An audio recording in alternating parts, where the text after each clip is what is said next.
Hello friends, काजल chemistry study में आप सभी का स्वागत है। अगर मेरा वीडियो आप सभी को पसंद आए तो एक लाइक कर देना और अभी तक आपने मेरे चैनल को सब्सक्राइब नहीं किया है सो प्लीज़ सब्सक्राइब कर लेना। इस वीडियो में मैं लेकर आई हूँ चारकोल क्या है, चारकोल कैसे बनाए जाते हैं, इसका गुण क्या है और इसका उपयोग कहाँ कहाँ होता है, यानी कि चारकोल का उपयोग कहाँ कहाँ होता है। ठीक है, तो चलिए शुरू करते हैं।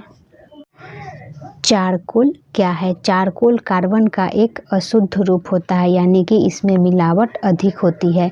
यह कार्बन का बेरवादार अपरूप होता है।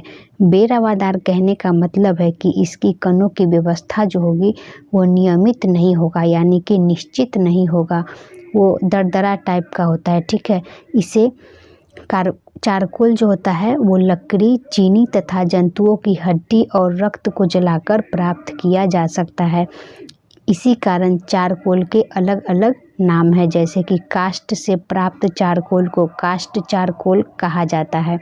काष्ठ यानी कि लकड़ी, लकड़ी से प्राप्त चारकोल को काष्ठ चारकोल कहा जाता है। चीनी से भी चारकोल प्राप्त होता है, तो जो चारकोल चीनी से प्राप्त किया जाता है उसे चीनी चारकोल कहा जाता है, तथा जंतुओं से प्राप्त चारकोल को जावंत चारकोल कहते हैं। जंतुओं से भी चारकोल प्राप्त होता है, जो चारकोल जंतुओं से प्राप्त होता है उसे जावंत चारकोल कहा जाता है। ठीक है, तो सबसे पहले हम देखते हैं काष्ठ चारकोल बनाना, यानी कि काष्ठ चारकोल कैसे बनाया जाता है। ठीक है, काष्ठ चारकोल चारकोल का सबसे अधिक महत्वपूर्ण प्रकार होता है, यानी कि लकड़ी से जो चारकोल प्राप्त किया जाता है वो चारकोल का सबसे अच्छी क्वालिटी का होता है, यानी कि लकड़ी से जो चारकोल प्राप्त होगा वो सबसे अच्छा चारकोल होता है। लकड़ी में लगभग 35% जो होगा वो कार्बन रहता है, यानी कि लकड़ी में 35% कार्बन मौजूद रहता है। लकड़ी को हवा के अपर्याप्त मात्रा में जब हम गर्म करेंगे तो काष्ठ चारकोल प्राप्त होता है।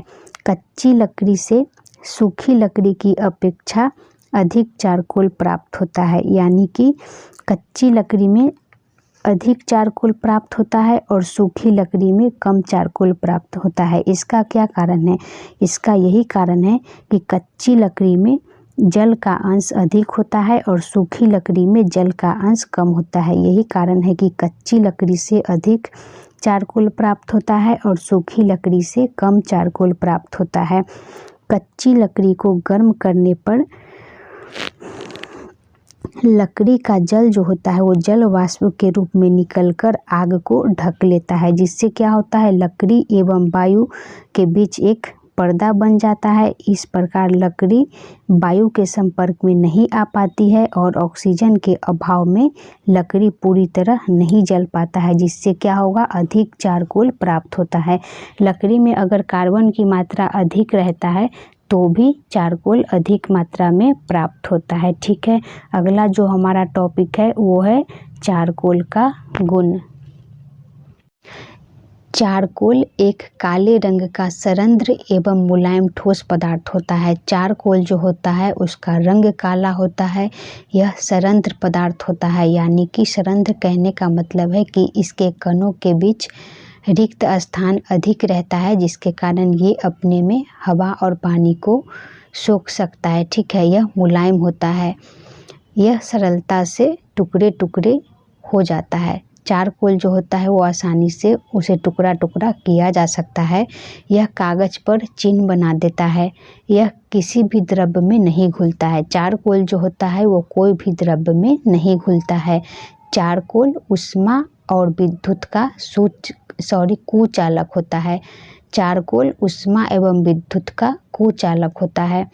इसका अपेक्षिक घनत्व जो होता है वो 1.5 होता है, यानी कि यह जल से 1.5 गुना भारी होता है, फिर भी यह जल के ऊपर तैरता है।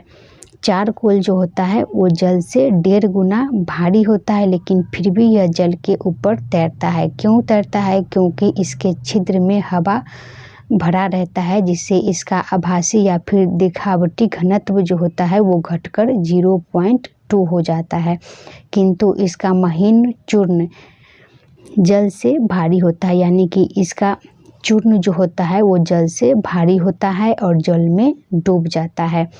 चारकोल गैसों एवं द्रव्यों को शोषित कर लेता है। चारकोल में ये गुण पाया जाता है कि वो गैस और द्रव्य को अपने में शोषित कर लेता है। शोषित करने के गुण के कारण ही चारकोल जो है वो हवा को शुद्ध करने में प्रयुक्त होता है, यानी कि हवा को शुद्ध करने में इसका प्रयोग किया जाता है।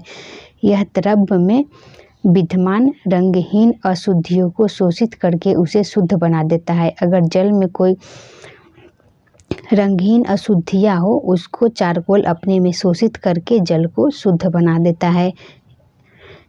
यह हवा में जलकर कार्बन डाइऑक्साइड बनाता है, लेकिन अपर्याप्त हवा में जलकर कार्बन मोनोऑक्साइड बनाता है।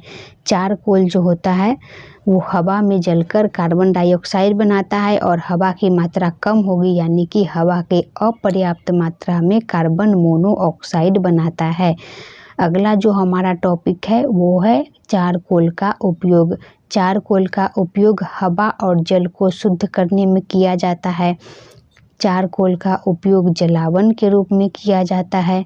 गैस नकाबों में, औषध बनाने में, बारूद बनाने में, धातुओं को अवकृत कर शुद्ध धातु प्राप्त करने में, उच्च निर्वात प्राप्त करने में, लोहा गलाने में, अपचायक के रूप में और कीटाणुनाशक के रूप में भी चारकोल का उपयोग किया जाता है। ठीक है, तो ये था हमारा चारकोल का उपयोग।